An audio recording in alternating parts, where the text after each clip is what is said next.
A blessed evening to everyone. Welcome to our Wednesday prayer meeting. As we start, shall we all stand up and get your hymn books? Turn it to hymnal number 50. But before that, may I call on Brother John Ray to lead us in opening prayer.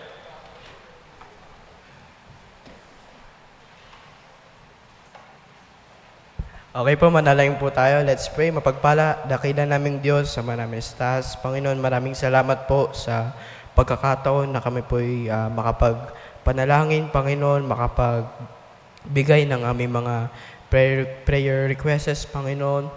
At Panginoon, gabayan niyo po kami, Panginoon, sa aming serbisyo ngayon, Panginoon, maging kalugod-lugod po about part ng aming through singing, Panginoon, through preaching your word.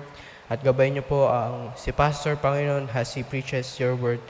Patawad po sa mga pagkukulang, pagkakasala namin. In Jesus' name we pray. Amen. Amen. Hymnal number 50 as we sing, I Am Resolved. Andiyan na po ba ang bawat isa? Say amen. Amen. Let's sing the whole song. First, second, third, fourth, and fifth stanza.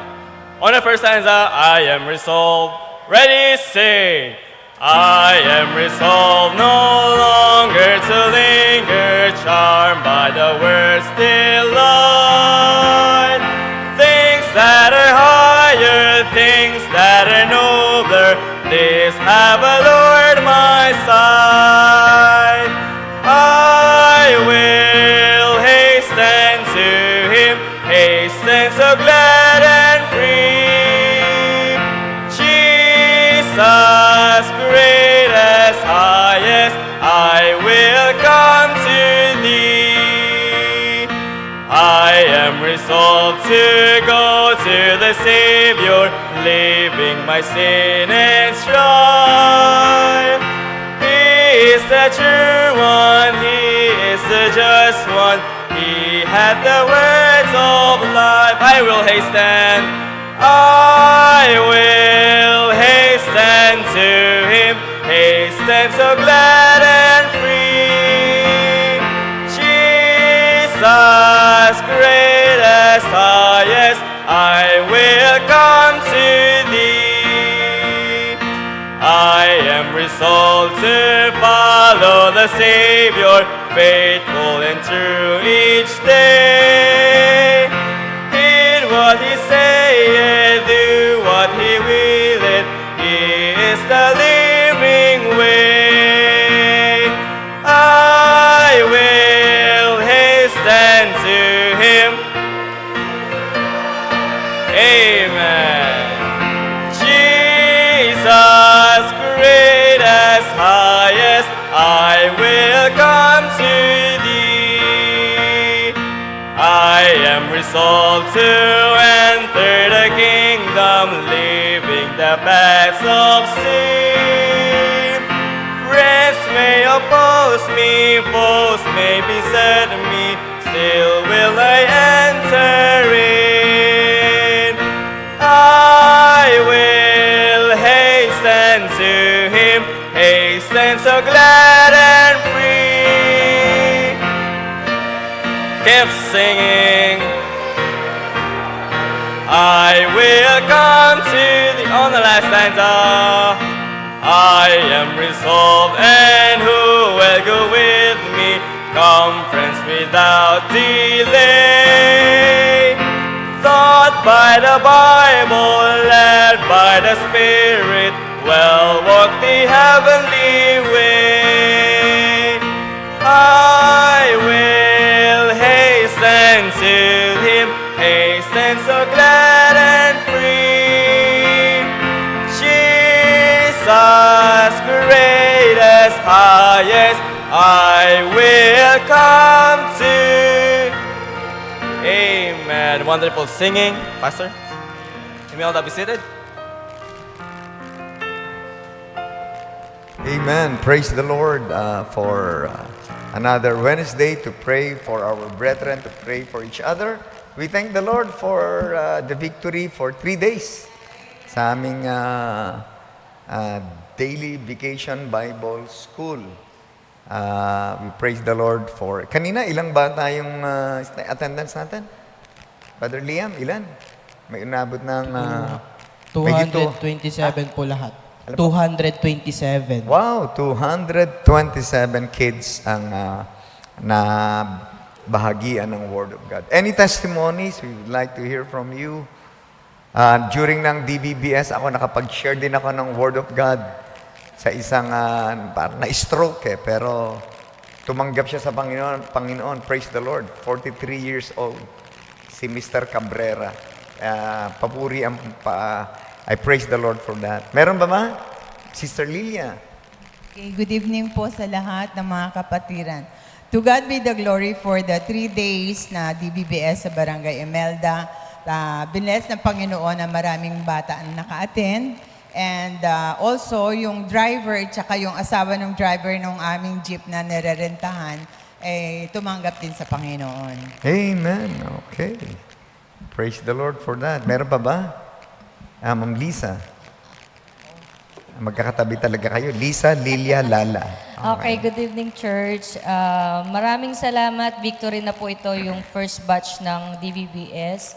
At natapos sa dami po ng mga bata, kahit po anong init, ay maligaya tayong lahat. Masaya tayo dahil may mga nakakilala rin sa Panginoon. Like kanina, sabi ko, hindi ako siguro, parang ayoko nung matapos yung 3 days na to nang wala akong mabahaging na salita ng Diyos. So, binigyan ako by God's grace ng Panginoon ng isang tao or siya ay parang ate kuya ang tawag, ganyan.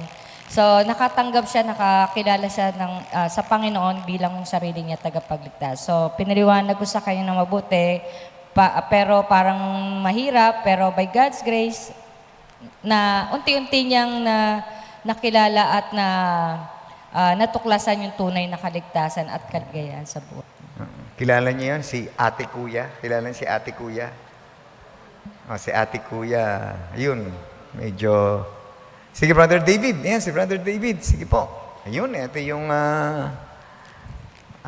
taga-Imelda, Barangay Imelda. Go. Good evening, church. Nagpapasalamat ako sa Panginoon kasi what a great testimony para sa atin lahat, lalo-lalo na bumababa tayo sa barangay.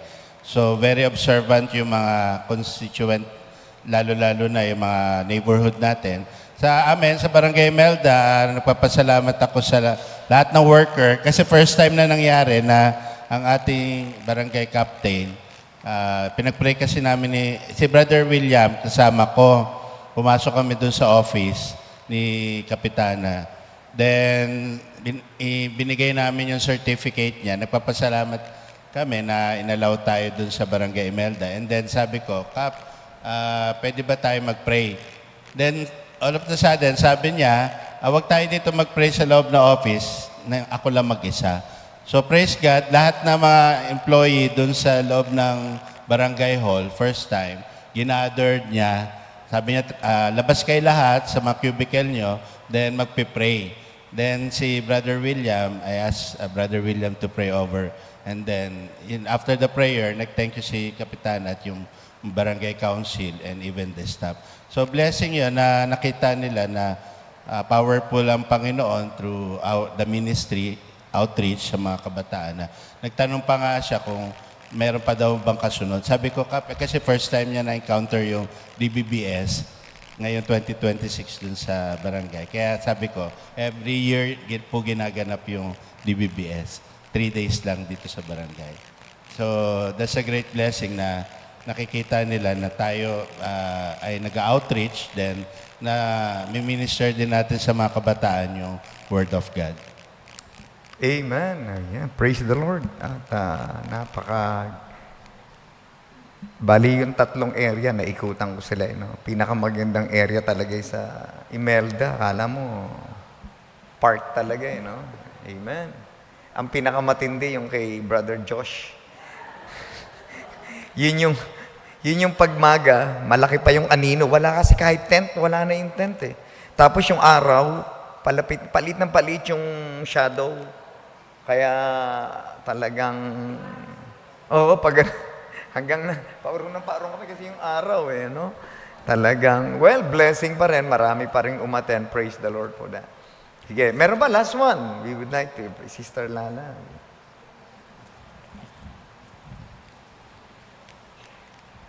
Good evening, Church. Maraming po salamat sa Panginoon. Kahit hindi ako po naka-join ng DVBS, pero I could recognize my prayers to all na magkaroon kayo ng good health at saka yung mga bata, especially yung mga children, madala sa church at to know Jesus. At ito po ang pinakamaganda kanina na kasakayan ko, puro INC parati blessing na nakinig siya. Sabi ko, okay lang po. Kasi may ano kayo, iba yung aming faith sa inyo. Okay lang yun. Nakinig siya. And I hope na natanggap niya si Jesus as his personal Savior. Please continue to pray for my health. Medyo bumaba siya. Bumaba yung platelet count ko. Pero nandun pa rin siya sa lagpas ng boundary ng 140 to 450 na dapat hanggang dun lang. Nandun siya, pero bumaba siya. Through your prayers. And thank you very much sa mga prayer warrior ko. And please continue to pray for my children na one day makasama ko sila. Please also, let us pray for each one of us, na, especially yung mga nanghihina. We pray for them. Thank you po. Okay, amen. Sige, kung meron kayo nito, let's pray for each other, get a partner, and pray for our brethren po.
Now let us all stand up as we welcome one another by singing our welcome song.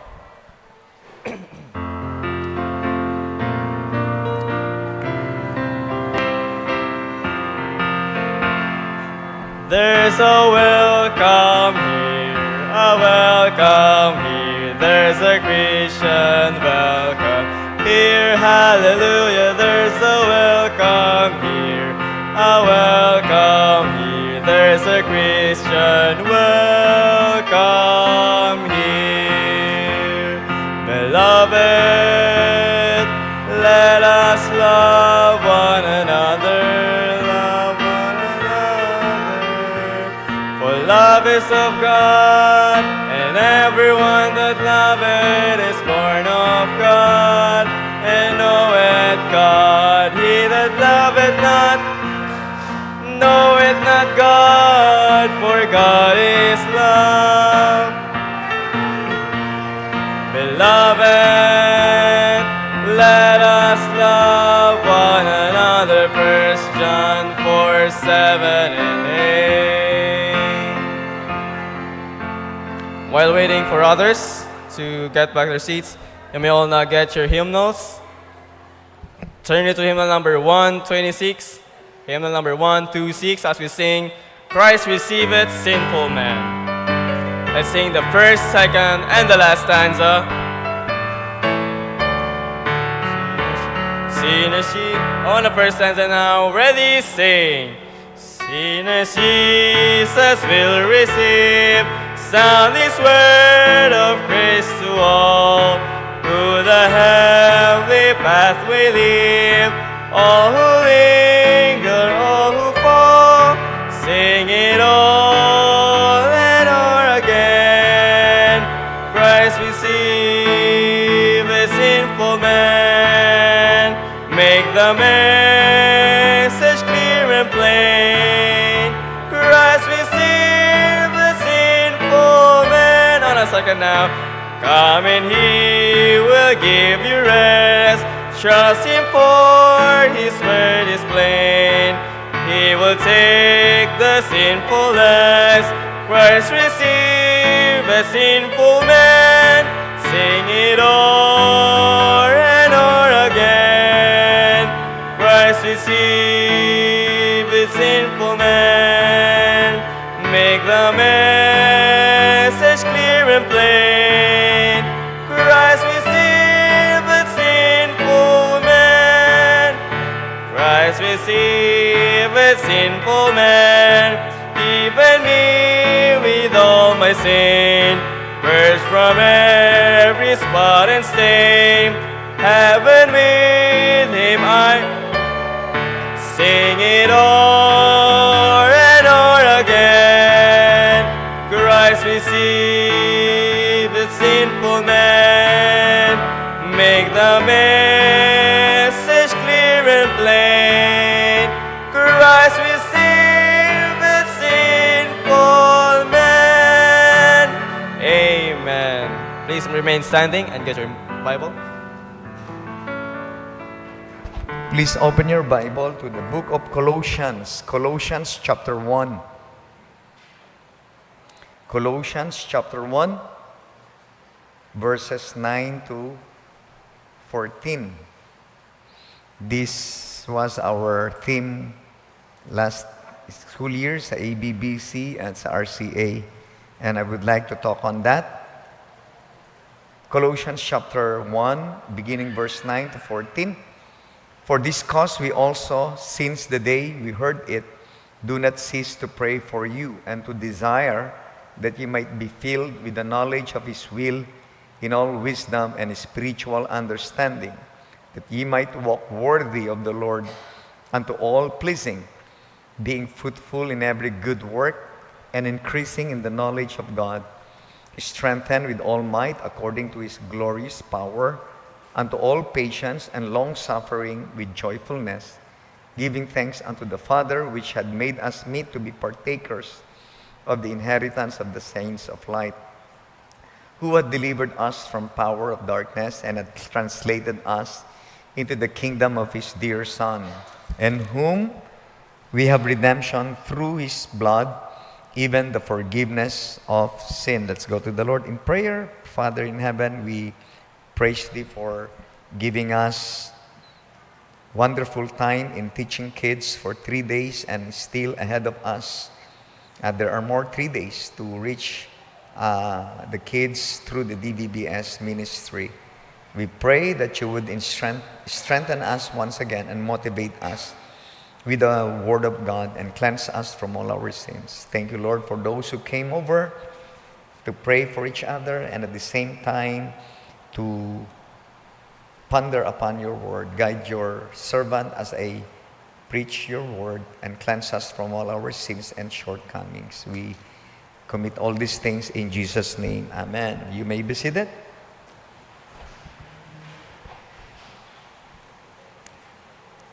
Walk worthy. This was our topic last time, and I preached this during the recognition of graduation of RCA, but I'm going to preach this in a different context. I'm just going to, in a different perspective, mas sa context ng mga Christian. Walk worthy. The word walk, in physical aspect, you can discern a person the way he walks. No matter what happened to him, he will never change his walk. Ang tao, malalaman mo, malayo pa lang sa lakad niya. Tama? Ano man mangyari, di ba? Pag binasa nyo nga yung prodigal son, kaya nakilala ng tatay yung prodigal son is way afar off, he recognized that that was his younger son because the way he walks. Malayo pa lang, malaman mo kung yung asawa mo, asawa ko yan, anak ko yan. Kasi yung paglakad dati, hindi naman nagbabago yan. Nagbabago lang yan pag tumatanda tayo. Di ba? Yung nadadagdagan yung edad mo, mukala mo bata ka pa, pero nakikita sa lakad. Okay? Iba hindi alam yun. Ano? Iba na lakad ng mga nagkakaedad. But again, walk in the Bible, it talks about your lifestyle. When the Bible talks about walk, it does not refer to your physical walk.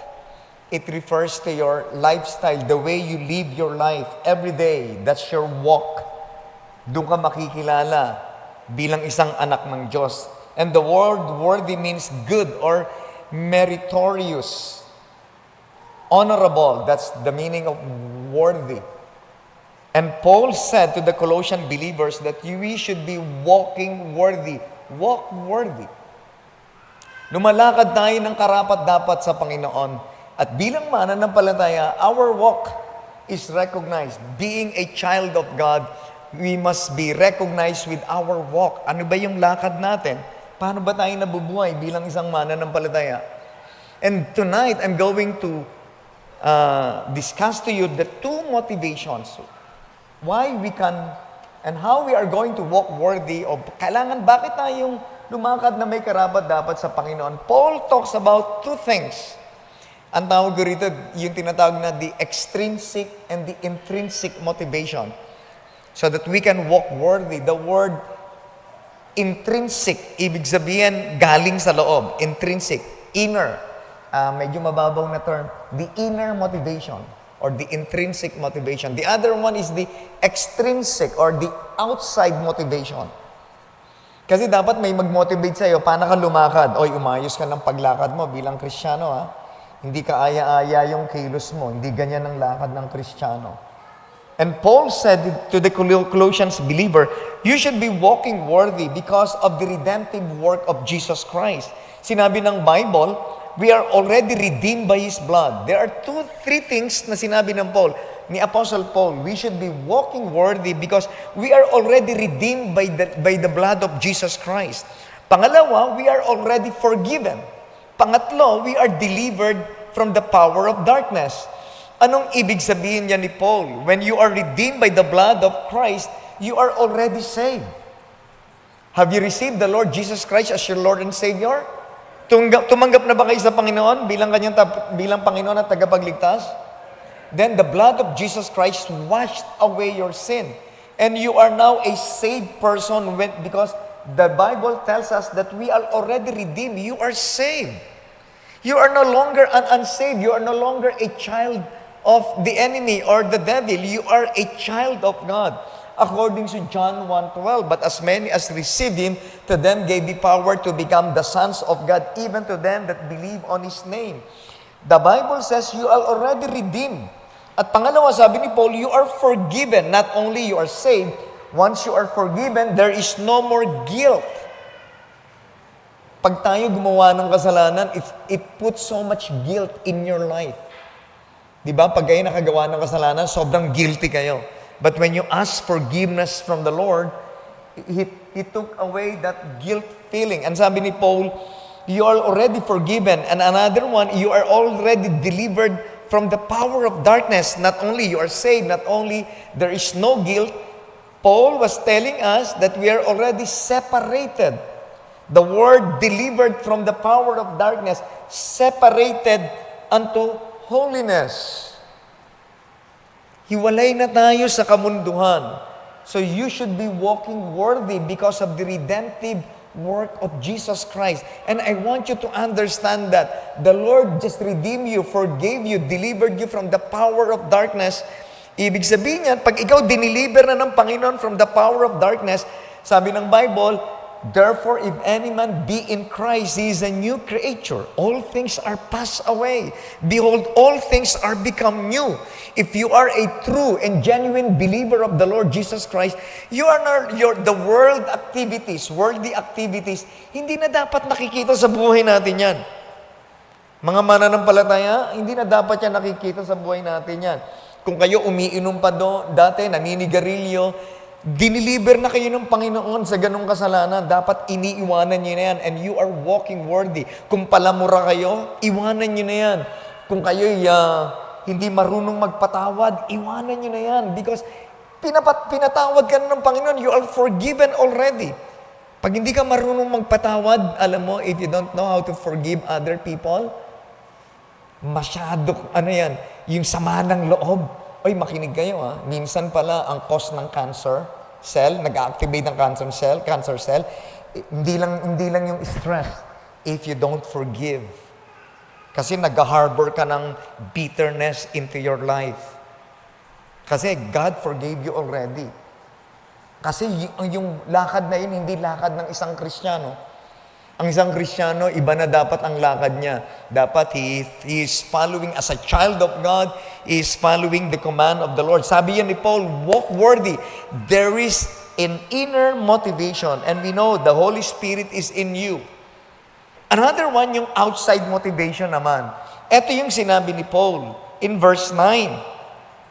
Sabi niya, for this cause, we also, since the day we heard it, do not cease to pray for you. Pangalawa, not only the redemptive work of Christ, walk worthy because somebody is praying for you. Just like Paul. Alam niyo ba, marami nagpe-pray sa inyo, lalo na yung mga new believers. Marami nagpe-pray sa inyo. Tingnan natin yung content ng prayer ni Paul. Maganda pag-aralan natin yung content ng prayer ni Paul in verse 9. Ito yung content ng prayer niya. Sabi niya, He does not cease. Hindi siya humihinto sa panalangin niya. He is always praying the Colossian believers. In what area na sila ay lumago? Unang-una, Paul ceased not to pray for them that they should be filled with the knowledge of His will. Ayan, nakalagay yun sa Bible. Para kayo mag-walk worthy, if you are praying for somebody, dapat ito yung context ng pagpe-pray nyo. That yung tao nang nasa Panginoon, be filled with the knowledge of His will. What is the knowledge of His will?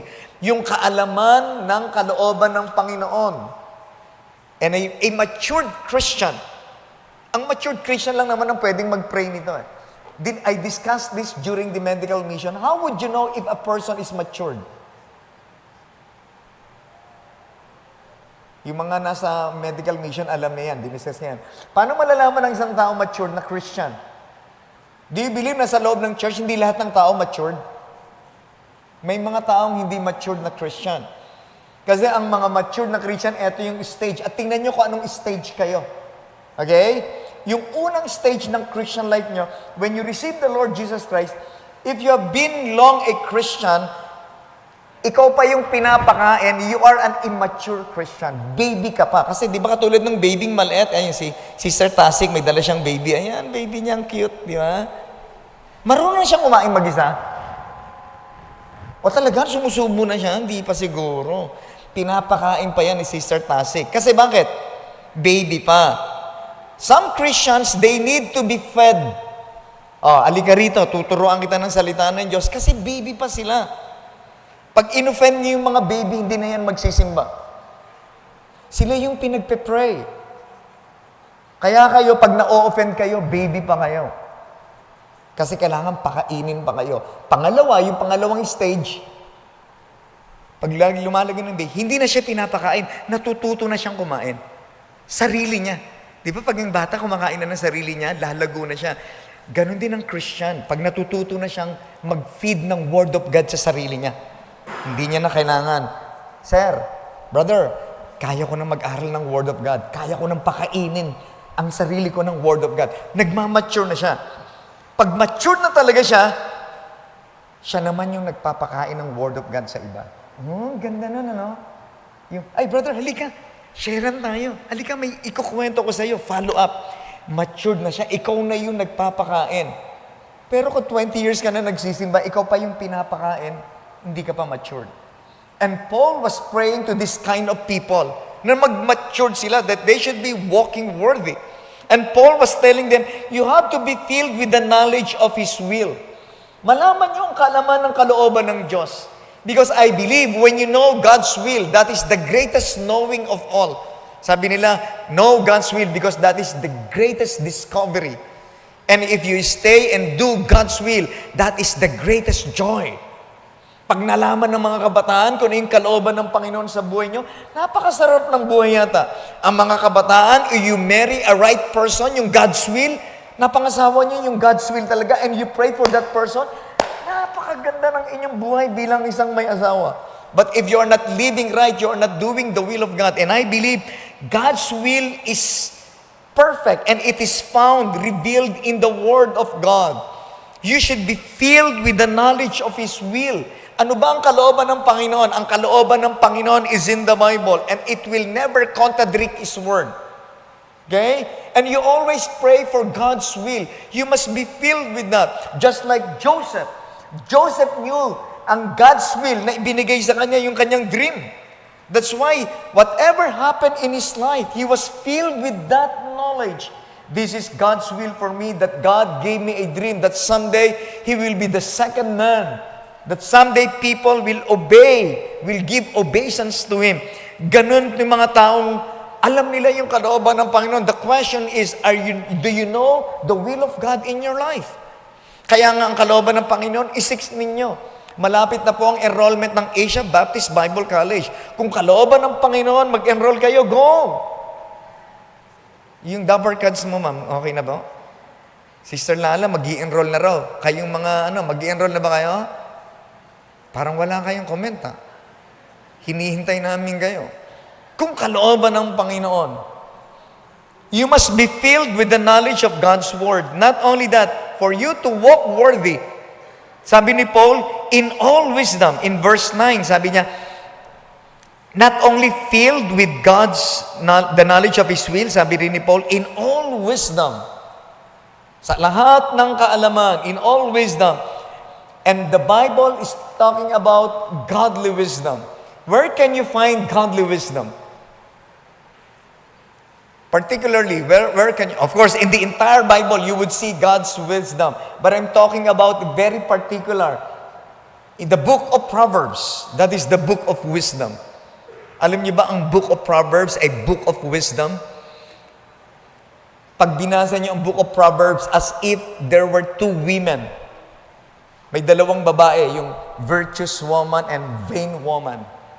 Yan eh. Pag binasa niyo ang Proverbs, why wisdom presented as women?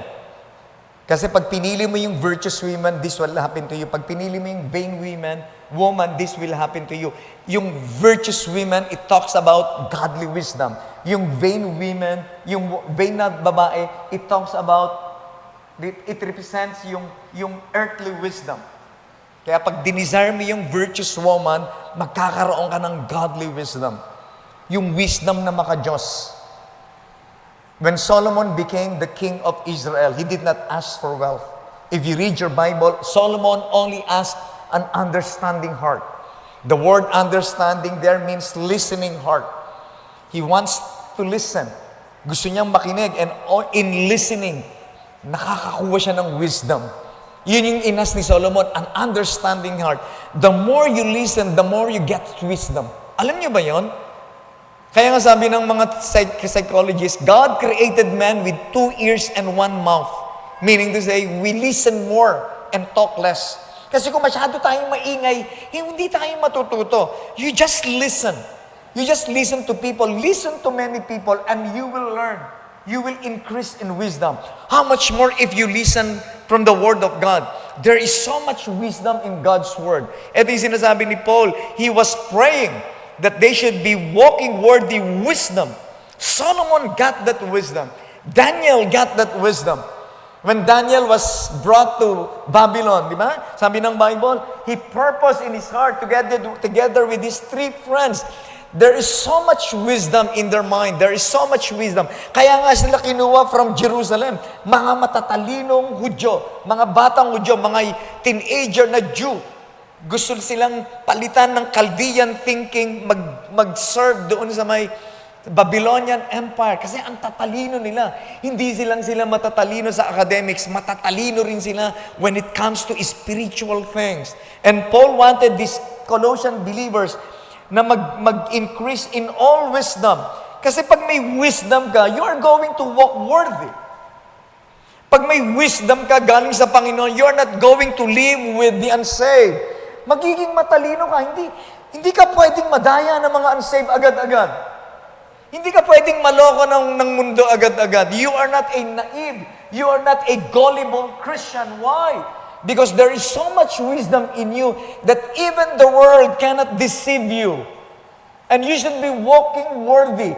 Kapag ang isang mananampalataya nalaglag sa kasalanan, ibig sabihin, kulang siya ng wisdom galing sa Diyos. Kulang siya ng paghahanap ng kalooban ng Panginoon. Another thing, Paul was praying to these believers, is spiritual understanding. Spiritual understanding. Ano yung ibig sabihin yan? There are things that cannot be understood by your logical thinking. There are things can only be understood, taken by faith, and that is spiritual understanding. Just like Job. Sabihin ko sa inyo, pag nangyari, wag naman mangyari sa buhay natin. Pero ang bigat ng nangyari kay Job, di ba? Pag kayo kay Job, mababaliw kayo pag nangyari sa buhay niyo yan. Tama ba? Parang yun, 10. Minsan isip ko, 10 yung anak ni Job. Isa lang mamatay sa anak mo, nakakabaliw na eh.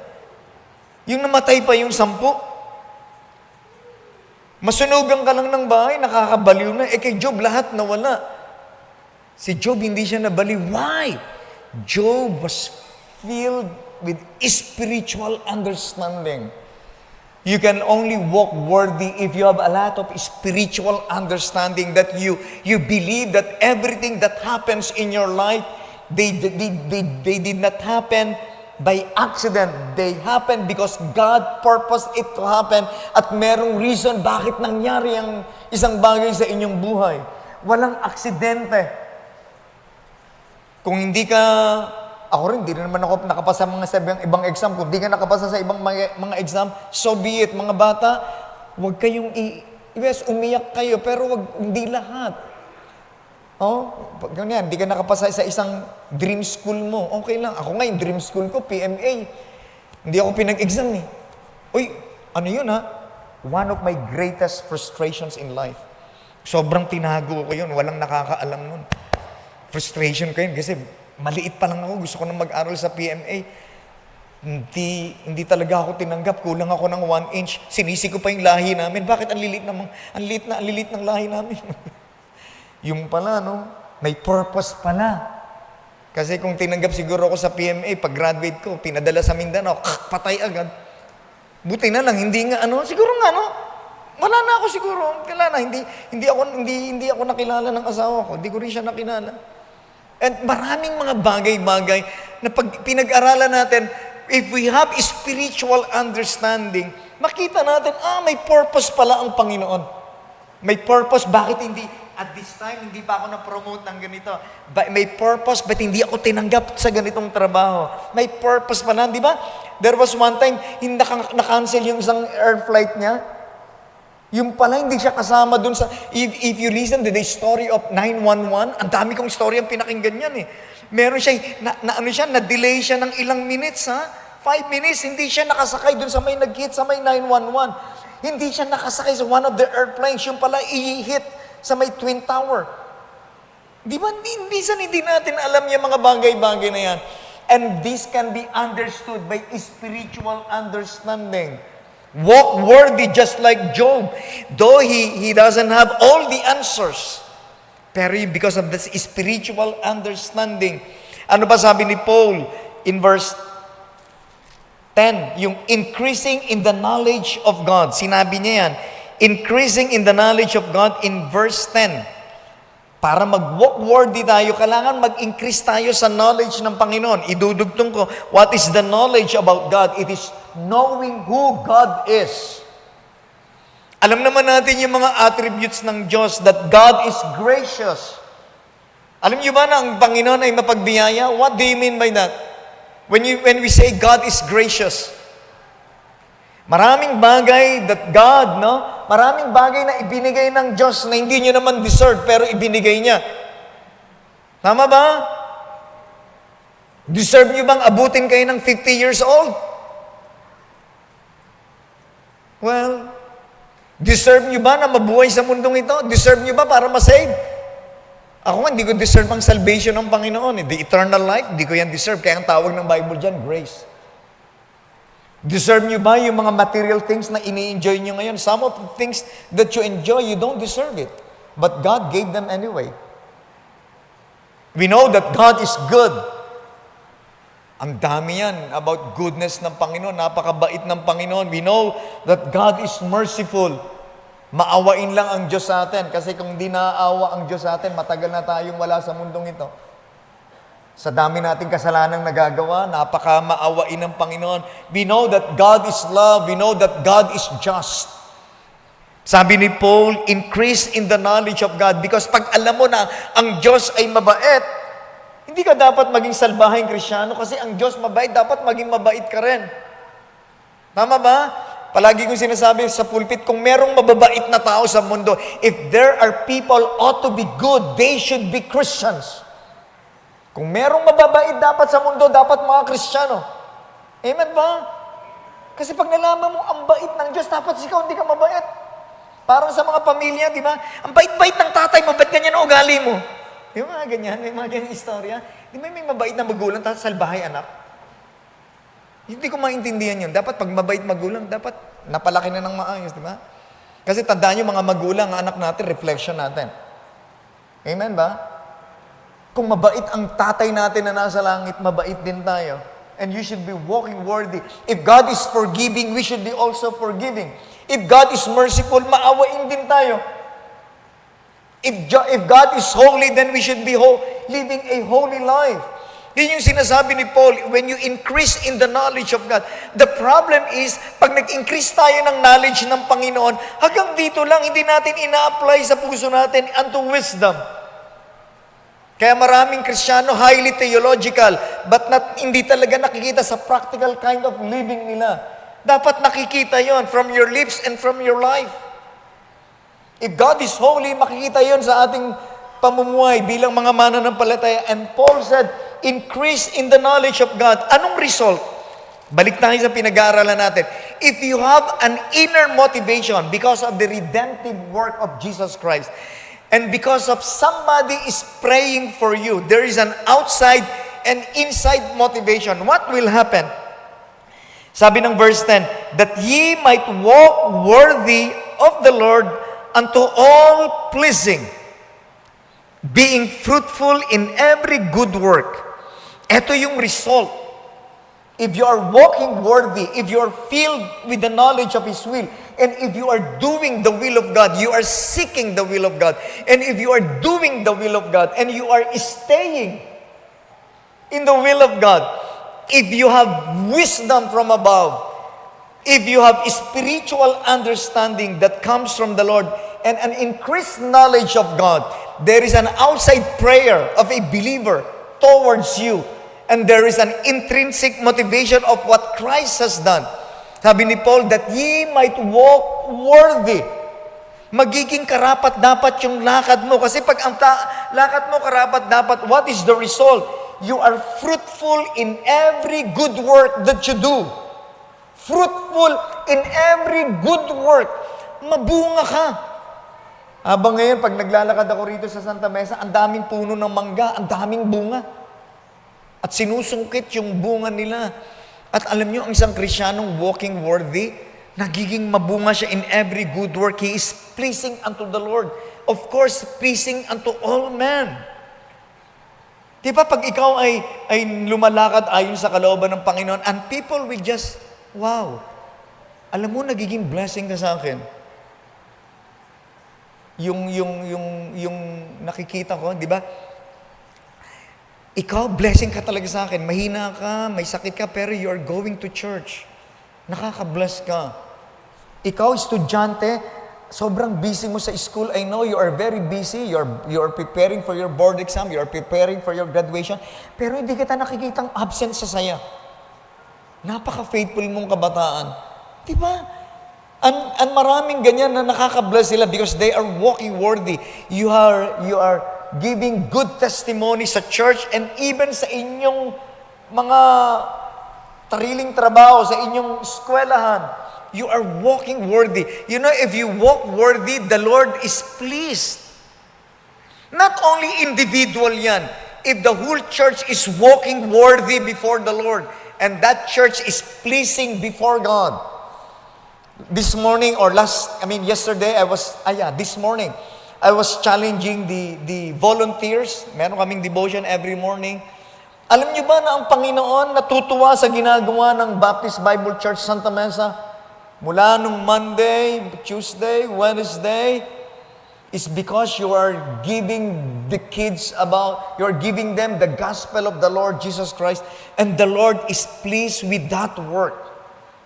At iba talaga nag-volunteer, ang aga kanina, dumarating, nakaka-bless naman sila, na sila ay ginagamit ng Panginoon, and fruitful.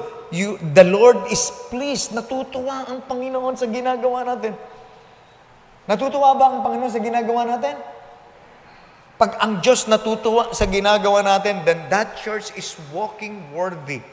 Karapat dapat sa Panginoon. Pleasing unto all men. God is pleased.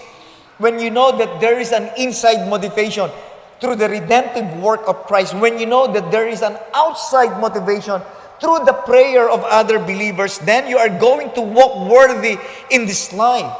You are going to walk in the truth. You are going to walk by faith. You are going to walk in God's precept. You are going to walk in love. You are going to walk with God. You are going to walk with honor. You are going to walk with all honesty. And you are going to work with all godliness. Christians, if you're listening tonight, whether here or online, we should be walking worthy. Yung lakad natin, maraming natutuwa. Natutuwa ang Panginoon at natutuwa yung kapwa mananampalataya natin. Nabe-bless sila sa atin. You are walking worthy. You are walking in love, walking with all honesty, walking godly. Hindi yata ako natutuwa pag may mga kabataan. Natutuwa lang ako sa mga kabataan pag nagkakasiyaan sila. Pero pag narinig ko ang kabataan, nag-uusap ng mga green jokes, nire-rebuke ko yan. Kaya huwag kayong magpaparinig sa akin ng mga ganyan. Masayahin tawa ko, pero huwag niyong dadali ng worldliness dito sa church. Nagkakaintindihan ba tayo mga kabataan? Huwag niyong dadalhin yung worldliness. Okay lang maging masaya. Pero pag hawak niyo ang beat, tumasayo-sayo ka dyan, ibibit ko kayo. Hindi yan huwag niyong dali ng worldliness dito sa church. Nagkakaintindihan tayo? Gusto ko inaawit niyo yung mga nakaka-edify talaga, nakakapagbigay papuri sa Panginoon. Okay lang yung konting galawan na medyo may kabanalan. Okay yan. Kaysa maraming galawan na puro kakarnalan. Maganda rin maraming galawan, pero kabanalan. Amen ba? Christians, walk worthy. Walk worthy. Lumakad kayo na karapat dapat sa Panginoon at alam nyo na kayo'y ni-redeem na ng Panginoon. At maganda rin, nagpapanalanginan tayo sa isa't isa. Panginoon, yung aming youth director, yung choir director namin, our pastor, mga officers namin, they should be walking worthy. Lahat, pray. Ganito gawin natin. Since I preach about outside motivation, pwede ba? May I request from you, bago kayo matulog, pwede bang mag-pray kayo kahit 20 members ng Santa Mesa? Nakilala ninyo, na ipag-pray nyo, Lord, I pray for this person. Ipag-pray nyo yung katulad ni Paul, na ma-feel siya ng knowledge ng God's will, marami siyang wisdom, magkaroon siya ng spiritual understanding, mag-increase yung kanyang knowledge. Okay? Siguro top doon yung mga deacons and our pastor, deacons. Tapos the rest, mag-isip kayo ng 20 tao na kilala ninyo na sana'y lumakad ng karapat-dapat. Di ba maganda yun? You pray. Sinong gagawin niya ngayong gabi? Kung damihan nyo, pwede. 20 to 50. Okay? Huwag kayong matutulog. Ang problema, yung mga bago mananampalataya, hindi nyo kilala yung mga members ng Santa Mesa. Kumuha na lang kayo ng prayer dito. Ito, marami nakalista rito. Ayan. Kumuha kayo rito that they should be walking worthy. Tingnan natin, pag ginawa nyo, titingnan natin kung ano magiging impact niyan as a whole bilang church. Amen? Lord, salamat po sa gabing pong ito. Walk worthy. Paul prayed for the Colossian believers. Salamat po, Panginoon, na meron palang nagpe-pray sa amin. Tonight, may mga magko-commit na magpe-pray. 20 to 50 persons. Pwede naming isulat yung mga tao na yan to pray para sila ay mag-walk worthy. Lord, it is our desire na ang buhay ng mananampalataya ay maging kaaya-aya sa inyong harapan. I pray, Lord, na masumpungan mo kami na karapat-dapat yung aming paglakad sa inyo. Continue to bless our DVBS. Ahead of us, there are still 3 days. Thank you, Lord, for your provision. Thank you, Lord, for those people who responded to the need. Some of them, they gave in kind. Some of them, they gave in cash. And we thank you, Lord, for their generous heart. And I pray that you would bless them beyond expectation. Thank you, Lord, for the volunteers. Thank you, Lord, for their lives. Thank you, Lord, for their dedication. Again, renew our strength for tomorrow's work. Continue to bless your people. We praise you because we bring souls at the feet of Jesus Christ. The kids that we have shared the gospel, I pray that you would keep this in their heart. Thank you, Lord, for the opportunity to tell Jesus Christ to these kids that Jesus loves them. Continue to bless your people this coming Sunday. Bless the service and bless also the incoming Mother and Daughters Conference and Mother's Day on the month of May. And continue to pour your blessing upon your people, to usher your grace upon us. As we dismiss for tonight, protect us from any harm and danger. Bless also our offering. In Jesus' name we pray. Amen.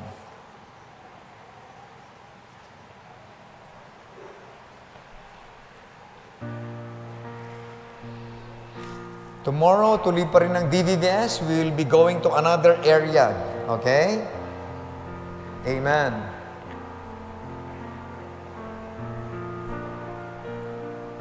Praise the Lord for the sponsors, mga nag-support ng DVBS. Salamat po, napunan yung pangangailangan. Kanina may humabol pa po, no? May humabol pa ng 5K. Amen. Bukas, ano kaya ulam natin? Kanina, munggo eh. Ano kaya ulam natin bukas? Malamang fried chicken, no? Kasi yung fried chicken nakasabit, aamuyin nyo lang. Amen. Nag-i-enjoy po kami sa DVBS namin. Amen. Praise the Lord.